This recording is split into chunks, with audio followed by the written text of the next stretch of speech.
Hello guys, स्वागत है आपका एफएम क्यू में। और जैसा कि हम जानते हैं, अभी बहुत से लोग कंफ्यूज हैं कि हम तैयारी किन बुकों से करें और किस स्ट्रेटजी को फॉलो करें जिससे हमारा सिलेक्शन जल्दी हो जाए। ठीक है, तैयारी का ऐसा है कि बहुत से लोग काफ़ी दिनों से कर रहे हैं जिनका अभी तक कोई रिजल्ट नहीं आता है, और कुछ लोग कम समय में बेहतर परिणाम दे देते हैं। उसका एक ही कारण होता है कि उनकी विशेष रणनीति होती है, स्ट्रेटजी होती है उनकी, जो एग्ज़ाम को कवर करने की। ठीक है, और वो सब चीज़ों को वो ध्यान में रख के ही पढ़ाई करते हैं। तो ऐसे ही कुछ बुक्स और कुछ चीज़ें मैं आपको बताऊंगा जिससे आपका एग्ज़ाम और आपकी तैयारी बेहतर और मजबूत हो सके। ठीक है, जो अभी चल रही है उससे थोड़ी सी अच्छी हो जाए। बाकी आप लोग खुद ही करेंगे वो बेस्ट होगा। हर चीज़ का एनालाइज खुद करना चाहिए।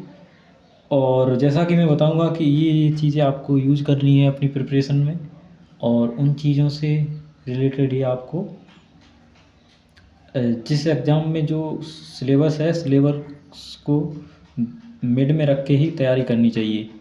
कि सिलेबस कुछ और है, हम पढ़ कुछ और रहे हैं, इससे भी काफ़ी इफ़ेक्ट होता है कि हम सिलेक्शन नहीं ले पाते हैं। ठीक है, तो चलिए स्टार्ट करते हैं हम आज की जो भी है हमारा। एक मिनट, जो हमने पहले से बना रखा था, ठीक है, उस पर ही काम करेंगे। तो जो पहली चीज़ होगी हमारी वो है कि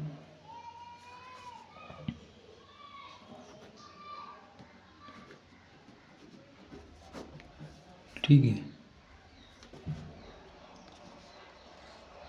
आज हम जो बात कर रहे हैं एसएससी सीजीएल 2025 के बारे में करेंगे कि किस सब्जेक्ट को कितना समय देना चाहिए, वो प्रॉपर स्ट्रेटजी और टाइम टेबल का जिक्र करेंगे इस वीडियो में। जैसे सब्जेक्ट में आपको मैथ, और किस टीचर से पढ़ना है, किस बुक से पढ़ना है। मैथ आपको, बाकी आप जिस टीचर से पढ़ रहे हैं, सभी टीचर बेस्ट ही होते हैं अपने अपने सब्जेक्ट के, तभी वो पढ़ाते हैं।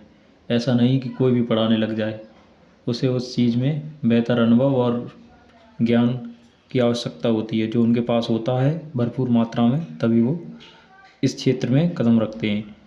तो मैथ है, मैथ हम पुनीत चौधरी, मैं जो सजेशन आपको दूंगा वो है पुनीत चौधरी से आप मैथ कर लीजिए। मुखर्जी नगर के बेहतर ही टीचर हैं जिनसे मैंने पढ़ा था, और मेरी 2023 में ARI 192 आई थी, स्टैटिकल इन्वेस्टिगेटर अलॉट हुई थी मेरे को। ठीक है, और काफ़ी एग्ज़ाम भी मैंने क्लियर किए हैं इन्हीं की वजह से। और बाकी जैसे कि आपको पता ही है, रीजनिंग,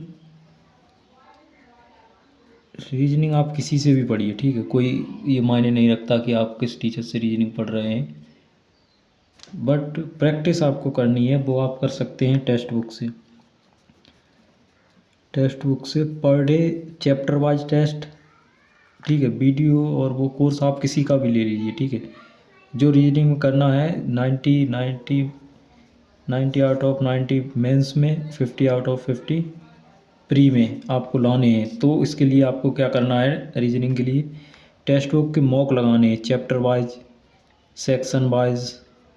ठीक है, प्लस AI के जो मॉक हैं रीजनिंग के वो लगाने हैं, प्लस एग्ज़ाम वाइज लगाने हैं। एग्ज़ाम जैसे कि CGL से जो भी नीचे के एग्ज़ाम है, CHSL, MTS, GD, selection phase, JEE, इन सब में जो रीजनिंग आएगी वो आपको क्लियर करनी है। स्टेनो, इन सब से आपको रीजनिंग देने हैं टेस्ट। तो आप देखेंगे जब आप कम से कम 50 टेस्ट दे लेंगे, उसके बाद आपकी रीजनिंग की स्किल अपने आप इम्प्रूव हो जाएगी और आपके क्वेश्चन ठीक होने शुरू हो जाएंगे। ठीक है, और मैथ के लिए मैं बता ही रहा था, पुनीत चौधरी से आपको कंप्लीट करना है। उसके बाद पिनेकल बुक लगानी है। पिनेकल बुक लगाने के बाद कोर्स कंप्लीट करो। ठीक है, पिनेकल बुक लगाओ, plus section wise maths, plus chapter wise mock, plus full mock math. ठीक है, सब्जेक्ट वाइज, प्लस AI, ये सब लगाओगे आप, उसके बाद आपका स्कोर कंप्लीट हो ही जाएगा। 50 आउट ऑफ 50 तक आप पहुंच जाएंगे। यही दो चीज़ें हैं। प्रैक्टिस एआई से आप कर सकते हैं, टेक्स्ट बुक का एआई फीचर है, उसमें आप कर सकते हैं इसकी प्रैक्टिस। और जीएस के लिए जीएस आपको कहाँ से पढ़नी है? परमार एसएससी, ठीक है। ये एक बेहतरीन टीचर हैं जीएस के लिए, ठीक है। बाकी आप इनसे पढ़ के ही सिलेक्शन नहीं ले सकते, इसके लिए आपको पिनेकल की थ्योरी बुक, ठीक है, पिनेकल की एमसीक्यू बुक, ये कंप्लीट करना है, ठीक है। थ्योरी करोगे तो एमसीक्यू तभी तो देने में मज़ा आएगा, जब आप थ्योरी आपको पता होगी, चीज़ें आपको पता होंगी, तभी आप को आनंद आएगा प्रिपरेशन करने में। तो पहले आप थ्योरी बुक से थ्योरी कंप्लीट कीजिए, उसके बाद एमसीक्यू लगाइए। और अगर आप थ्योरी बुक से थ्योरी नहीं करते हैं तो परमार सर का बैच या टेक्स्ट बुक का बैच या किसी भी टीचर का कंप्लीट बैच कीजिए और उससे कंप्लीट चीज़ें पढ़िए, उसके बाद आप मॉक लगाइए। पहले ही मॉक नहीं लगाइए। और मॉक जब भी लगाइए तो टेक्स्ट बुक के जो मॉक लगाने के बाद जो भी एडिशनल इन्फॉर्मेशन होती है वो भी आपको पूरी करनी है, ठीक है। उस क्वेश्चन से रिलेटेड वो आपको पूरी तरीके से एनालाइज करना है उसको, ठीक। उसके बाद ही आप आगे बढ़ना। तो जीएस के लिए यही काफ़ी है। एनसीईआरटी की देख सकते हो आप वीडियो, पिनेकल यूट्यूब चैनल से भी आप देख सकते हो जितनी भी वीडियो है। और उसके बाद इंग्लिश के लिए आपको ब्लैक बुक करनी ही करनी है, ठीक है। 500 बुक पर डे कीजिएगा तो 3 मंथ में सारा कंप्लीट हो जाएगा, ठीक है। और बुक ऐप के लिए आप श्रीकांत सर को भी फॉलो कर सकते हैं, श्रीकांत एसएससी, ठीक है, उनको फॉलो कर लीजिए। और नहीं तो आप अनन्या मैम टेक्स्ट बुक से, वो एक लेवल तक आपको पहुंचा देंगे जिससे आपको इंग्लिश समझने आने लग जाएगी, तो ठीक है। और उसके बाद आपको करना क्या है, इंग्लिश के लिए पिनेकल की पीवाईक्यू लगानी है, पीवाईक्यू, ठीक है, पिनेकल की।